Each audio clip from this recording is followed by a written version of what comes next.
Conscious level पर आप इसकी अंडरस्टैंडिंग कर लें, फिर जाकर आप ओथ लेंगे कि we are going to protect this constitution and preamble of Indian constitution. Will do that इंशाल्लाह। चलिए, ये इसका आगाज होता है प्रीएम्बल का, we the people of India. किससे? We the people of India, हम भारत के अवाम। यहां पर जिस वर्ड पर मुझे बहुत ज़्यादा इंसिस्ट करना है, रीइंफोर्स करना है, वो है word we. Some people are trying to replace we by me. Indian constitution has challenge now कि आज भारत में वी को चेंज करके, उसे रिप्लेस करके मी ऐड करने की कोशिश की जा रही है। और कुछ लोग ये रिप्रेजेंट करना चाह रहे हैं कि we are the Indians only, हम ही भारत हैं, हम जो कहेंगे वही भारत का कानून होगा, वही संविधान होगा। तो इंडियन कॉन्स्टिट्यूशन और प्रीएम्बल ऑफ इंडिया का जो सबसे पहला वर्ड है वो इसको डिनाई करता है, इसे रिफ्यूज करता है, इसे रिजेक्ट करता है, इस तरह की तमाम तर आइडियोलॉजी को डिस्ट्रॉय करता है। And we are not going to compromise on this. We are not going to replace we by me. Is that clear? तो सबसे पहला लफ्ज़ है कि हम भारत के अवाम मतानत और संजीदगी के साथ अज़्म करते हैं कि भारत को एक मुक़्तदर समाजवादी गैर मजहबी अवामी जमहूरिया बनाएंगे और उसके तमाम शहरियों के लिए हासिल करेंगे नंबर एक इंसाफ, जस्टिस। किस तरह का इंसाफ? Social, economical and political. तमाम तर जो भारत के वासी हैं, जो इस मुल्क के सिटीज़न हैं, उन सबको इक्वली ये तमाम राइट्स मिलने चाहिए, जस्टिस होना चाहिए, और justice with the reference of social rights and economical and political rights. दूसरी चीज़ है आज़ादी, फ्रीडम। आज इस मुल्क में सबसे ज़्यादा जिस चीज़ का गला घोंटा जा रहा है वो है फ्रीडम का। अब चाहे वो फ्रीडम ऑफ स्पीच हो, फ्रीडम ऑफ चॉइस हो, जो भी हो, सबसे ज़्यादा इसका गला घोंटा जा रहा है, उस पर डाका डालने की कोशिश की जा रही है। लेकिन इंडियन कॉन्स्टिट्यूशन और हमारा प्रीएम्बल क्या कहता है कि आज़ादी किस चीज़ की? ख्याल की, इजहार ख्याल, फ्रीडम ऑफ एक्सप्रेशन, कि मेरे जहन में जो ख्यालात हैं मैं उसको एक्सप्रेस कर सकता हूँ, nobody can stop me from that. इसी के साथ साथ अक़ीदा, बिलीव। आज जो अभी आपने इलाहाबाद हाई कोर्ट का अगर जजमेंट पढ़ा हो 2 रोज़ पहले का, जिसमें लव जिहाद को ज़बरदस्ती इशू बनाया गया और मैरिज को बुनियाद बनाकर जो तब्दीली मज़हब है, कन्वर्जेशन है, उसको बंद करने की कोशिश की जा रही है। तो ख़ुद इलाहाबाद हाई कोर्ट ने इस पर जो फ़ैसला दिया उसमें यह बात कही है कि जो लोगों को किसी रिलीजन को एक्सेप्ट करने, अडॉप्ट करने की जो आज़ादी है उसको रोकी नहीं जा सकती। तो ये हमारा प्रीएम्बल है, वो असल इसकी बुनियाद फराहम करता है हमको। इसी तरीके से दीन और इबादात। दीन से मुराद है आपके वो तमाम कस्टम्स, ट्रेडिशंस जो रिलीजियसली आप फॉलो करते हैं, और उसके साथ साथ वर्शिप, इबादत, जो डिफरेंट टाइप्स ऑफ वर्शिप है उसकी हमें हक होगा, उसका फ्रीडम होगा, नोबडी कैन स्टॉप अस।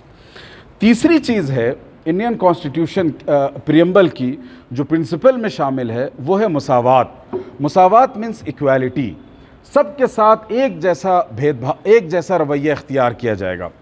हमारे मुल्क की ये बदकिस्मती है कि आज भी हमारे पास जो शेड्यूल कास्ट हैं, जिनको दलित कहा जाता है, जिनके बारे में ये तसव्वुर है हमारे हिंदू भाइयों के पास कि ये अनटचेबल हैं, इनको छू नहीं सकते, इंसान हैं, लेकिन उनके बारे में इतना ख़राब तसव्वुर है।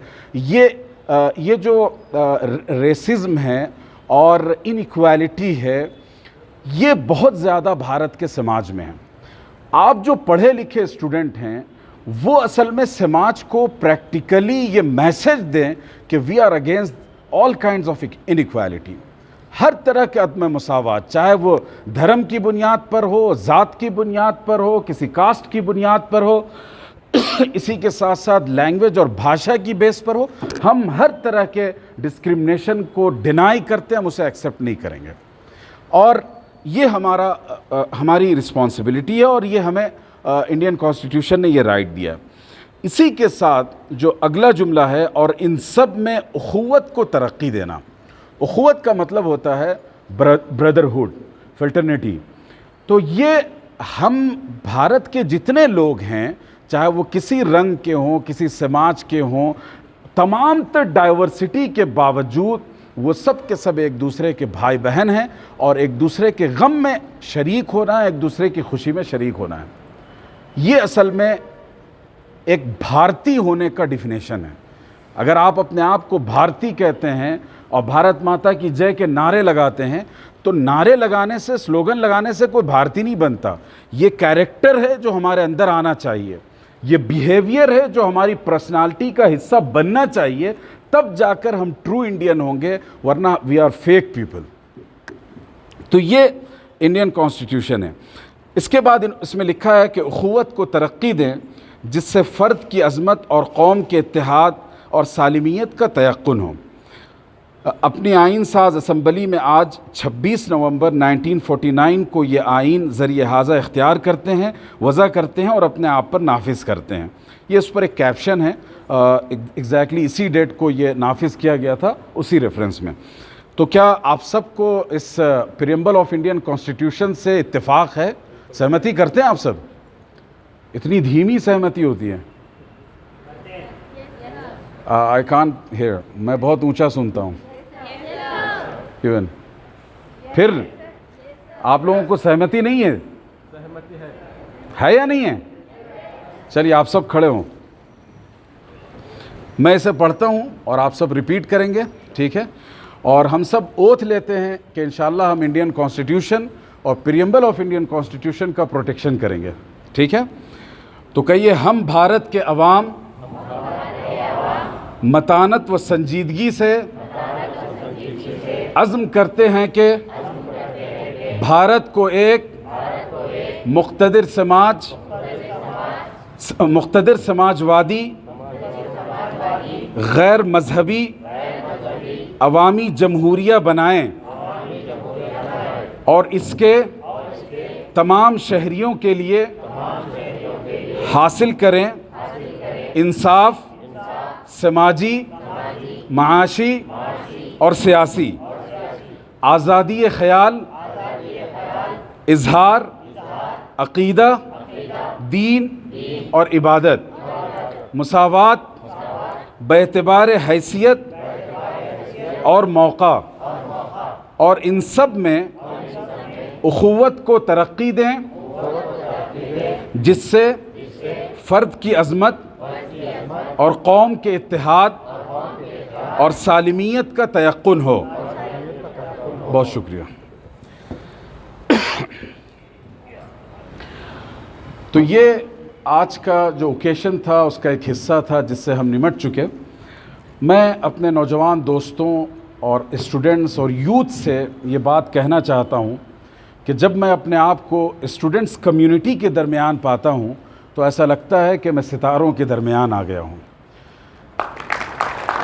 जब मैं ख़ुद को आपके दरमियान पाता हूँ तो अंदर से मुझे ये एहसास होता है कि मैं इस मुल्क के और इस उम्मत के मुस्तक़बिल को अपनी आँखों से देख पा रहा हूँ।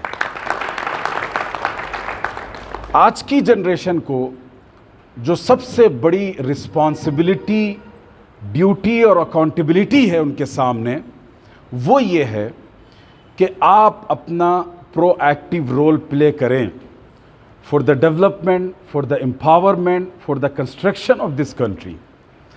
सिर्फ गैजेट हमारी ज़िंदगी का दायरा बनकर न रह जाए। आप अगर गैजेट्स में हों, आप ट्विटर पर होंगे, इंस्टाग्राम पर होंगे, फेसबुक पर होंगे, व्हाट्सएप पर होंगे, इन चीज़ों को मीडियम ऑफ कंस्ट्रक्शन के तौर पर इस्तेमाल कीजिए।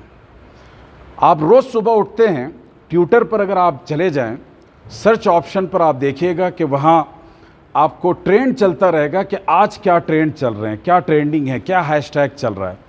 कम से कम 5 ट्वीट आप ऐसा कर सकें, ट्वीट्स जो इस मुल्क की भलाई के लिए हो, जो इस मुल्क के जो बासी हैं, जो इस मुल्क के शहरी हैं, उनके लिए हो। ये हम कर सकें, करेंगे हम सब इंशाअल्लाह। इलेक्शन का ज़माना आ रहा, अवेयरनेस पैदा कीजिए, लोगों को करेज कीजिए कि आप पार्टिसिपेशन करें इस इलेक्शन में। तो जो आप कर सकते हैं वो कर दिखाइए। अब मैं अपनी स्पीच के दूसरे पार्ट की तरफ आता हूँ। वो है जो हमें उन्वान दिया गया था आज का topic, voting and Islamic teachings, vote और इस्लामी तालीमात। मुझे लगता है कि महर ऑर्गेनाइजेशन ने बहुत सोच समझ के ये टॉपिक चूज़ किया है, इसे मुंतखब किया है। उसकी वजह यह है, आप में से कोई हमें बता सकते हैं कि ये जो इलेक्शन का जो सिस्टम है, मौजूदा डेमोक्रेटिक इलेक्शन जो सिस्टम है, ये कितने साल पहले बना, कब बना था ये? कोई बता सकते हैं जी? या किस सेंचुरी में डेवलप हुआ, कब इसका इनिशिएटिव लिया गया था जी? वो तो इंडिया में कॉन्स्टिट्यूशन बना था जी। ये असल में 17वीं सेंचुरी में हुआ था। कब हुआ था? 17वीं सेंचुरी में। हम लोग किस सेंचुरी में अभी? 21st सेंचुरी में। तो कितने साल का डिफरेंस हुआ बताइए, अगर 17वीं सेंचुरी में हुआ है तो? ऑलमोस्ट 300 या मोर देन 300 ईयर्स। ठीक है, यानी कि पूरी ह्यूमन हिस्ट्री में पब्लिक को वोटिंग का राइट और उनको अपना लीडर चूज करने का राइट पहली मर्तबा आज से 300 साल पहले, 300 ईयर्स बैक दिया गया। उससे पहले पूरी इंटायर ह्यूमन हिस्ट्री में कभी ऐसा नहीं हुआ कि किसी मुल्क की प्रजा, किसी मुल्क के सिटीज़न अपना राजा, अपना रूलर या अपना हुक्मरान मुंतखब करता था। उससे पहले कभी नहीं हुआ। लेकिन आपको मैं बताऊं, ये एक हिस्टोरिकल फैक्ट है। मैं एक मुसलमान हूं, इस हैसियत से नहीं कह रहा हूं। जितने बड़े बड़े सिविलाइजेशंस थे, आपको मालूम होगा अगर आपने हिस्ट्री पढ़ी होगी, रोमन एम्पायर था, ग्रीक एम्पायर था, पर्शियन एम्पायर था।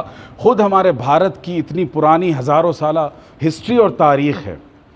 लेकिन इस पूरे सिविलाइजेशन में, इस पूरी हिस्ट्री में कभी ऐसा नहीं हुआ था कि प्रजा को या सिटीजन्स को ये राइट दिया गया हो कि आप अपनी वोटिंग के ज़रिए से अपना रूलर या अपना हुक्मरान चूज़ करें, मुंतखब करें। कभी ऐसा नहीं हुआ। सबसे पहले ये दुनिया ने, इंसानी तारीख़ ने ये इंसिडेंट देखा प्रॉफिट मोहम्मद सल्लल्लाहु अलैहि वसल्लम के दौर में। सबसे पहले पूरी इंसानी तारीख़ में, कोई इसका इनकार नहीं कर सकता। और इसका एतराफ़ जो वेस्टर्न स्कॉलर्स हैं उन्होंने ख़ुद उसको अप्रिशिएट किया है, इसे एक्सेप्ट किया है, इसे नरेट किया है। मोहम्मद रसूलुल्लाह सल्लल्लाहु अलैहि वसल्लम अपने बाद अपना डिप्टी अगर किसी को मुंतखब करना था तो वो चूज़ कर सकते थे या नहीं कर सकते थे? लेकिन तमाम हदीस की किताबें उठा लें, सीरत की किताबें उठा लें, कहीं भी मोहम्मद रसूलुल्लाह सल्लल्लाहु अलैहि वसल्लम ने डायरेक्ट ये डिक्लेरेशन नहीं दिया, ये डिसीज़न नहीं दिया था कि मेरे बाद फ़लाँ बंदा वो खलीफा बनेगा या हुकूमत को संभालेगा। हाँ, कुछ इंडिकेशंस थे। हज़रत अबू बकर रज़ी अल्लाह ताला अन्हु को रसूलुल्लाह सल्लल्लाहु अलैहि वसल्लम मदीना से बाहर जाते तो उनको अपना डिप्टी बना देते। आप सल्लल्लाहु अलैहि वसल्लम ने जो पहला हज हुआ था उसमें रसूलुल्लाह सल्लल्लाहु अलैहि वसल्लम ने शिरकत नहीं की थी, हज़रत अबू बकर को उसका अमीर बनाकर भेजा था। तो ये इंडिकेशंस दे दिए गए थे कि मेरे बाद खलीफा कौन होगा। आप सल्लल्लाहु अलैहि वसल्लम ने नमाज में इमामत के लिए हज़रत अबू बकर को बढ़ाया था बीमारी के मौके पर।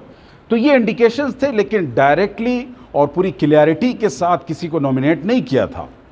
हुआ ये कि जब हुज़ूर सल्लल्लाहु अलैहि वसल्लम पर्दा फरमा गए तो सहाबा में डिस्कशन शुरू हुआ कि किसको बनाया जाएगा। तो शुरू में दो ओपिनियन हुई। एक ये कि अंसार जो थे, जो मदीना के जो लोकल्स थे, उनका एक अमीर होगा, और जो माइग्रेशन करके मक्का से आए थे मुहाजिर माइग्रेंट्स थे, उनका अपना एक अमीर होगा। हज़रत उमर बिन ख़त्ताब रज़ी अल्लाह अन्हु, उनकी हिस्ट्री ज़रूर पढ़िए आप लोग, इनकी बायोग्राफ़ी। इनका जो इनोवेशन है पॉलिटिकल साइंस में, गवर्नेंस में, पूरी दुनिया उसको एक्सेप्ट करती है, उसे अप्रिशिएट करती है। और महात्मा गांधी कांग्रेस की वर्किंग कमेटी में बाज़ाब्ता कहते थे कि we have to follow the example of Abu Bakr and Umar in our governance. तो he was such a political leader of the human history. तो हज़रत उमर रज़ी अल्लाह ताला अन्हु बहुत उनकी पॉलिटिकल अंडरस्टैंडिंग बहुत डीप थी। उन्होंने कहा कि अगर एक स्टेट में दो अलग अलग गवर्नेंस होगा तो कभी यूनिटी नहीं हो सकती और कभी गवर्नेंस कामयाब नहीं हो सकता, एडमिनिस्ट्रेशन में क्लैश पैदा होगा। तो उन्होंने कहा कि ऐसा हम नहीं कर सकते, अमीर एक ही होगा। फिर उसके बाद अब अमीर कौन हो, तो हज़रत उमर ने कहा मेरी चॉइस अबू बकर है, अगर आप लोग को उनसे इत्तेफाक हो तो आप भी उनसे बैत कीजिए।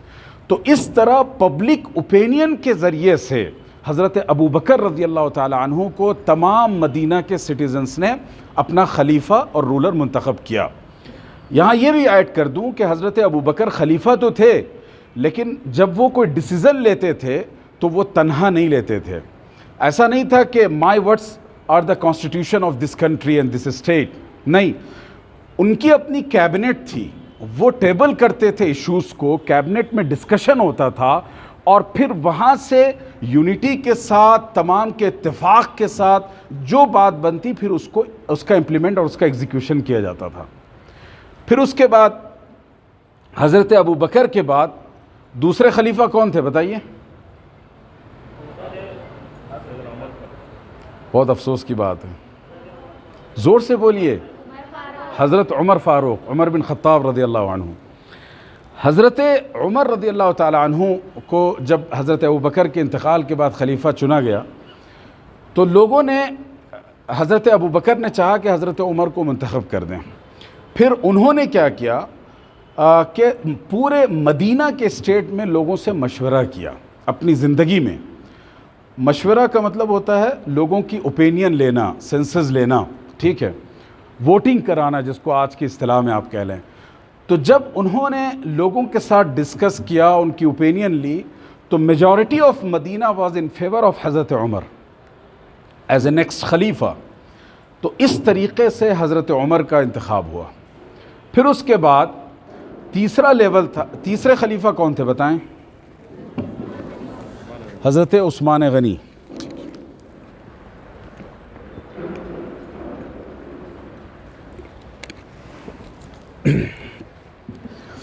तीसरे उस खलीफा थे हज़रत उस्मान गनी रज़ी अल्लाह अन्हु। आपको बहुत दिलचस्प बात बता रहा हूँ, हज़रत उमर रज़ी अल्लाह ताला अन्हु शहीद कर दिए गए। उन्होंने एक कैबिनेट बनाई थी 6 लोगों की, उसमें हज़रत उस्मान थे, हज़रत अली थे, अब्दुर्रहमान इब्न औफ थे और एक एडवाइज़र के तौर पर हज़रत अब्दुल्ला इब्न उमर को भी शामिल किया था। अब्दुल्ला इब्न उमर कौन थे? हज़रत उमर के साहबजादे थे। लेकिन हज़रत उमर ने कंडीशन लगा दी थी कि अब्दुल्ला इब्न उमर से ओपिनियन तो ली जाएगी लेकिन इनको रूलर नहीं बनाया जाएगा नेक्स्ट। अंदाज़ा लगाइए, बादशाहत नहीं है कि मैं बना तो मेरा बच्चा और उसके बाद उसका बच्चा, नहीं, इस्लामिक स्टेट है, मुसलमान फ़ैसला करेंगे कि उनका अगला हुक्मरान कौन होगा, मैं फ़ैसला नहीं कर सकता। तो हज़रत उमर रज़ी अल्लाह ताला अन्हु ने ये कंडीशन लगाई और 6 लोगों की कैबिनेट बनाई। तो उसमें जो सबसे हेड थे वो हज़रत अब्दुर्रहमान इब्न औफ थे। तो अब्दुर्रहमान इब्न औफ ने क्या किया, पहले तो अपनी कैबिनेट में डिस्कशन किया कि आप लोग किसके बारे में सजेशन देते हैं। फिर उसके बाद अब्दुर्रहमान इब्न औफ ने जो 3 नाम आए थे टॉप, ठीक है, उन नामों को लिया और मदीना के एक एक घर में जाकर वोटिंग कराई। अंदाज़ा लगाइए, मदीना के एक एक घर में जाकर, कोई मर्द, कोई औरत, कोई बाशऊर बच्चा, उसके अलावा जो डेलीगेशंस आते थे मदीना में और मदीना के सराउंडिंग में या रूरल एरिया जिसे आप कह लें, उसमें जो लोग आबादी थी उनसे जाकर हज़रत उमर ने जाकर अब्दुर्रहमान इब्न औफ ने जाकर डिस्कशन किया और उनकी ओपिनियन ली। उसके बाद कैबिनेट में आकर उन्होंने पूरा रिज़ल्ट पेश किया, कहा कि मैंने इस केस को टेबल किया, डिस्कस किया, तो तमाम तर लोग यानी मेजॉरिटी का कहना यह है कि वो हज़रत उस्मान को अगला खलीफा चुनना चाहती हैं। इस तरीके से हज़रत उस्मान खलीफा बनाए गए। तो इस पूरे जो मैंने फैक्ट्स आपके सामने नरेट किए हैं उससे 2-3 हिस्टोरिकल फैक्ट्स आप अपने जहन में लीजिए। सबसे पहली चीज़, ये जो डेमोक्रेटिक सिस्टम है जिसमें बुनियाद क्या होती है कि पब्लिक अपना रूलर या अपना हुक्मरान ख़ुद चॉइस करती है, इसकी बुनियाद इस्लाम ने रखी। इस्लाम से पहले दुनिया ने कभी ये डेमोक्रेटिक सिस्टम नहीं देखा था और आज की दुनिया ने जो अडॉप्ट किया है वो 300 ईयर्स पहले। और आपको ये बता दूं कि अभी यानी लास्ट 50-60 ईयर्स तक यूरोप के बाज़ मुल्कों में औरतों को वोट देने का हक़ नहीं था। ठीक है, फैक्ट्स मौजूद हैं, आप गूगल पर देख लें। हज़रत अब्दुर्रहमान इब्न औफ ने एक एक खातून, एक एक लेडी से जाकर वोटिंग कराई और उनकी ओपिनियन ली। तो दूसरा फैक्ट ये है कि इस्लाम ने इस वोटिंग सिस्टम में इक्वालिटी बरती मर्द और औरतों के साथ, मेन और वेमेन को एक ही नज़र से और इक्वल वैल्यू के साथ उनको देखा, उनकी ओपिनियन को, उसमें कोई फ़र्क नहीं किया। पूरी इंसानी तारीख़ में कभी इतना वैल्यू नहीं दिया गया था ख़वातीन की राय और उनकी ओपिनियन को। ये हो गया जो कुछ फैक्ट्स थे। अब मैं इसके बाद दूसरे नुक्ते की तरफ आ रहा हूँ, वो ये है वोटिंग की शरई हैसियत क्या है। What is the sharia rulings और स्टैंडिंग अबाउट द वोटिंग। तमाम मुस्लिम स्कॉलर्स का जो लिटरेचर है इसके रेफरेंस में, अगर आप उसको पढ़ लें तो इसके बारे में तीन लोगों की राय है, तीन डिफरेंट उनकी ओपिनियंस हैं। सबसे पहली चीज़ ये है कि वोटिंग इज़ इक्वल टू शहादा। शहादा क्या चीज़ होती है? विटनेसिंग, गवाह बनना। जैसे आप अदालत में जाकर किसी के हक़ में गवाही देते हैं या किसी के ख़िलाफ़ गवाही देते हैं, तो ये गवाह बनना कितनी बड़ी रिस्पॉन्सिबिलिटी है। अगर आपने किसी मज़लूम को देखा तो अदालत में जाकर आपकी रिस्पॉन्सिबिलिटी है या नहीं कि जाकर गवाही दें। तो इसको शहादा के बराबर करार दिया। और शरीयत में अगर किसी का हक़ ज़ाय हो रहा हो, किसी के साथ जुल्म हो रहा हो और उसके साथ कोई विटनेस ना हो सिवाय आपके, तो आप पर गवाही देना फ़र्ज़ है। It is your obligations, one of the your obligation. तो एक चीज़ हो गई शहादा। बाज़ उलमा की ये राय है। दूसरे उलमा इसको रिकमेंडेशन यानी सिफारिश के बराबर में रखते हैं। यानी कि किसी शख्स के बारे में आप सिफारिश करें कि ये शख्स हमें रिप्रेजेंट कर सकता है पार्लियामेंट में, असम्बली में, बल्दिया में। तो इसमें थोड़ी सी मतलब यह है कि शहादा ऑब्लिगेशंस में आ गया। ये ऑब्लिगेशन में शामिल नहीं होगा आप किसी की सिफारिश करें न करें, रिकमेंडेशन दें न दें, ये आपका अपना हक़ होता है। लेकिन सिफारिश के बारे में एक बात याद रखिए, एक शख्स का कैरेक्टर सही ना हो, आप उसके बारे में रिकमेंडेशन कर सकते हैं कि ये बहुत ट्रस्टवर्दी इंसान है, ऑनेस्ट है, कर सकते हैं आप? ये झूठ हो जाएगा ना। तो इसलिए ये ख़ुद एक बहुत बड़ी रिस्पॉन्सिबिलिटी है। तीसरी जो टर्म है इस्लामिक स्कॉलर्स के पास, जो जुरिस्ट हैं, शरिया जुरिस्ट, उनके नज़दीक वो ये है कि वोटिंग इज़ इक्वल टू तवकील, वकाला। जैसे आप वकील बनाते हैं ना, या मैं एक कंपनी हूँ, मेरी हैसियत, आपने मुझे वकील बनाया कि मैं आपको कार ख़रीद कर दूँ। होता नहीं होता, आप जो कार ख़रीदते हैं, घर ख़रीदते हैं बैंक के ज़रिए से, तो वो वकील होता है। वकील आपको पूरा काम करके देता है। तो इस तरीक़े से ये वोट जो है, गोया हम अपना किसी बंदे को नॉमिनेट कर रहे हैं कि ये मेरा वकील होगा, रिप्रेजेंटेटिव होगा, और ये जाकर मेरी प्रॉब्लम्स और मेरे इश्यूज़ को डिस्कस करेगा, उसे सॉल्व करेगा। तो ये तीन अलग अलग टर्म्स हैं, ये अलग अलग इसका स्टेटस है। लेकिन इन तमाम में जो कॉमन चीज़ है वो ये है कि इसमें झूठ की इजाज़त नहीं है, इसमें धोखा देने की गुंजाइश नहीं है, इसमें गलत लोगों को नॉमिनेट करने की या उनके फेवर में विटनेस बनने की इजाज़त नहीं है। तो इसलिए voting is a sharia as well as your मतलब ये है कि एक नेशनल रिस्पॉन्सिबिलिटी है या नहीं है। तो दोनों रिस्पॉन्सिबिलिटी इसको आप अपने जहन में रखें। तो आप में से जितने लोग वोट दे सकते हैं वो इसको एक शरिया रिस्पॉन्सिबिलिटी के हैसियत से लें और ज़रूर वोट दें, एक बात। दूसरी बात यह है कि अब यहाँ पर सवाल ये होता है, बहुत इंटरेस्टिंग होगा ये क्वेश्चन आपके जहन में, कि हम जिन लोगों को वोट दे रहे हैं उनके अंदर कितनी अमानत है, कितने ऑनेस्ट हैं, कितने ईमानदार हैं, कितने सच्चे हैं, ट्रूथफुल हैं। अगर इन पैरामीटर्स पे देखा जाए तो हमारी 551 सीट पर मुश्तमिल है पार्लियामेंट, हाँ 546 मेंबर की जो पूरी पार्लियामेंट है, शायद उसमें एक बंदा भी इस पैरामीटर पे ना आवे। ये हमारी बदकिस्मती है या नहीं है? तो अब अगर हम वोट दें तो किसको दें? जब सारे मतलब ये कि गुंडे, लुच्चे, लफंगे बैठे हैं तो हम किसे वोट दें?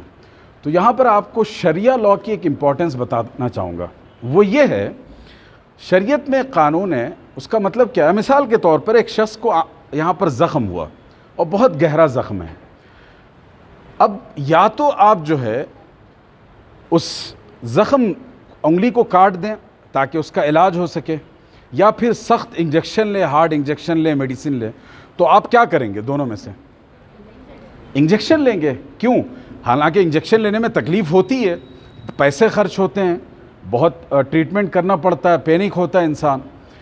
क्यों? इसलिए कि दो बुराइयों में से कमतर बुराई को, दो चीज़ों में, दो मुश्किलों में से कमतर मुश्किल को, अगर आपकी गाड़ी का टायर पंक्चर हो जाए तो या तो आप अपने सर पर कार उठा कर ले जाएं या दूर जाकर किसी पंक्चर वाले को बुलाकर दुरुस्त करा लें। क्या करेंगे आप? कमतर जो बुराई हो, जो मुश्किल हो, उसको आप उस बोझ को उठाना चाहते हैं।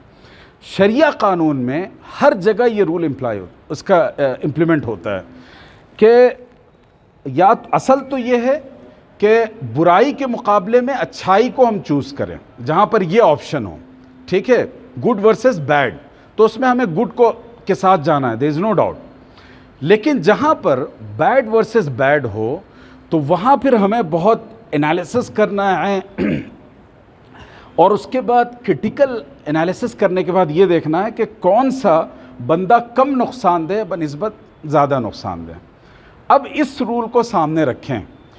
हमारे इलेक्शन में शायद व बायद को शरीफ इंसान खड़ा हो पाता है। ठीक है, मतलब वो शख्स खुद अपने बारे में नहीं कह सकता कि भाई मैं शरीफ हूँ, मतलब ये सूरत हाल है। तो अब हम एक रिस्पॉन्सिबल सिटीज़न होने की हैसियत से और एक रिस्पॉन्सिबल मुसलमान होने की हैसियत से हमें क्या करना है?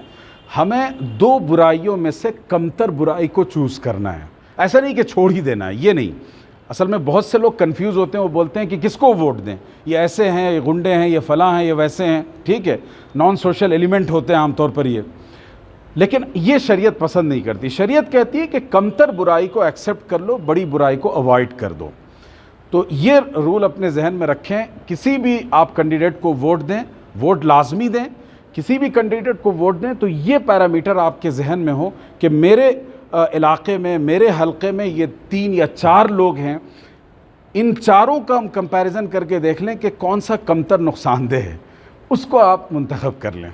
ठीक है, ये गोया के पूरा शरिया में तो बहुत बड़ा डिस्कोर्स है इस टॉपिक पर। मैंने उसका सिर्फ आपको क्रीम दिया है या उसका आउटकम सिर्फ आपके सामने पेश किया है। आखिरी बात, हमारा ये मुल्क दुनिया की एक बड़ी डेमोक्रेसी समझा जाता है, लेकिन आपको हैरत होगी कि अब तक जो 2019 में हमारा इलेक्शन हुआ था, उस इलेक्शन में जो परसेंटेज रहा है वोटिंग का वो सिर्फ 67%, सिर्फ 67%। हमें इस परसेंटेज को आगे बढ़ाना है। जो अच्छे वोट्स हैं उनको रूटलाइन करना है, उनको डेवलप करना है और लोगों के अंदर अवेयरनेस पैदा करके उनको वोटिंग की तरफ, इलेक्शन की तरफ लाना है ताकि वो अपना हिस्सा अदा करें इस मुल्क की तामीर में। हमारे मुल्क में वोटिंग कैसी होती है, वो कैसे होते हैं। आमिर खान की एक वीडियो है, यूट्यूब पे आपको मिल जाएगी, बहुत दिलचस्प है। बनारस की एक छोटी सी स्टोरी बनाकर उन्होंने जो है कहा, पूरी स्टोरी मुझे याद नहीं है, कि बनारस में जो है एक स्टेशन पर एक बेचारे बुज़ुर्ग उतरे, बूढ़े से इंसान थे। तो एक नौजवान गया कि चचा दादा कैसे हैं? तो उन्होंने कहा मैं तुम्हारा दादा। कहने लगा कि हाँ आप मेरे दादा हैं, मैं आप ही के गांव का हूँ, ये अलग बात है आप मुझे भूल गए हैं। कहा अच्छा। तो उसने कहा अच्छा ठीक है। तो कहा लाइए मैं आपका सामान उठा लेता हूँ। तो उस बुज़ुर्ग का सामान उसने उठा लिया और उनकी सेवा करते करते उनके साथ घूम रहा था। तो बुज़ुर्ग ने कहा कि चलो हम गंगा स्नान करना चाहते हैं। तो वो ले गया गंगा के पास। तो उन्होंने अपने कपड़े वपड़े और सामान निकाल कर बाहर रखा और वो गंगा में डुबकी लगाई। वो उधर डुबकी लगाई और उसके बाद जब वो वापस आए तो ढूंढ रहे हैं कि वहाँ पर है ही नहीं। तो लोगों से पूछा कि भाई मेरा पोता कहाँ है? वो बंदा मुझे जो है कह रहा था कि मैं उनका पोता हूँ, मैं दादा हूँ, वो बंदा नज़र नहीं आ रहा है। तो लोगों ने कहा कौन है आपका पोता? हम नहीं जानते उसको। फिर कहा कि अच्छा ठीक है, मेरा सामान यहाँ पड़ा था, वो कहाँ है? कहने लगे हम नहीं जानते। तो पता चला वो पोता जो है वो असल में चीट कर रहा था ना, वो पोता था, वो इनकी धोती, कपड़ा और सामान लेकर भाग गया। फिर 5 साल के बाद दोबारा वो नज़र आया। तो एग्जैक्टली इसी तरह हमारे साथ होता रहा है। तो हम अच्छे कैंडिडेट्स को मुंतखब करें। मैं शुक्रिया अदा करता हूँ मोहतरम जनाब अफ़ान क़ादरी साहब का और इस इदारे महर फाउंडेशन के प्रेसिडेंट और पूरी टीम का, और उससे ज़्यादा ये जो हमारा फ्यूचर हमारी निगाहों के सामने बैठा है आपका, कि आपने बहुत तवज्जो से सुना। Thank you so much. हादा सल्लल्लाहु अलैहि सय्यिदना मुहम्मद व बारिक वसल्लम, अल्हम्दुलिल्लाहि रब्बिल आलमीन।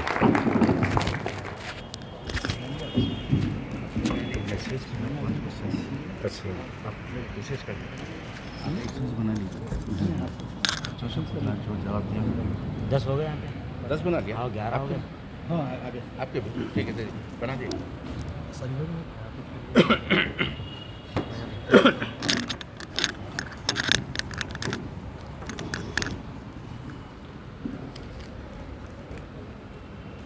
Dear students, what you have learned from the lectures, just we want to get know. जैसे कि जुमा के खुतबे में बहुत बड़ी तकरीरें सुनते हैं लेकिन बाहर कुछ भी याद नहीं होता उनको, तो इसी तरह से चेक करने के लिए कि ये भी जुमा का खुतबा तो नहीं हो गया, आपसे चंद सवालात इस लेक्चर्स के सिलसिले में। मेरी तकरीर और उमर साहब की तकरीर से चंद सेलेक्टिव क्वेश्चंस हैं। वो क्वेश्चंस इससे पहले भी मैं क्वेश्चंस किया हूँ आपसे। क्वेश्चंस के जिससे जो जानता है आंसर वो जस्ट ही और she raise the hand, avoid group answering. तो वो जो भी आंसर जिसके पास भी माइक जाएगा वो आंसर दें। तो उसी तरह से token of appreciation we are having here, we will provide that. तो मैं क्वेश्चंस करता हूँ।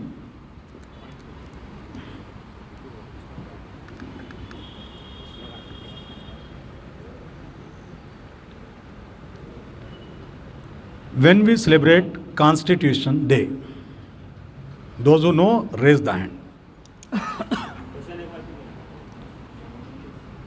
When we celebrate Constitution Day of India,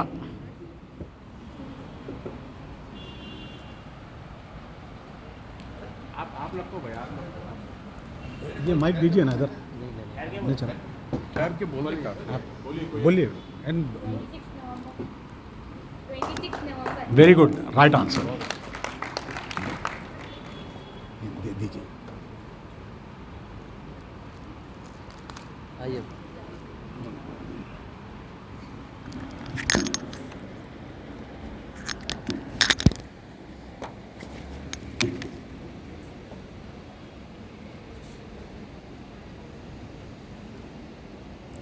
Who introduced the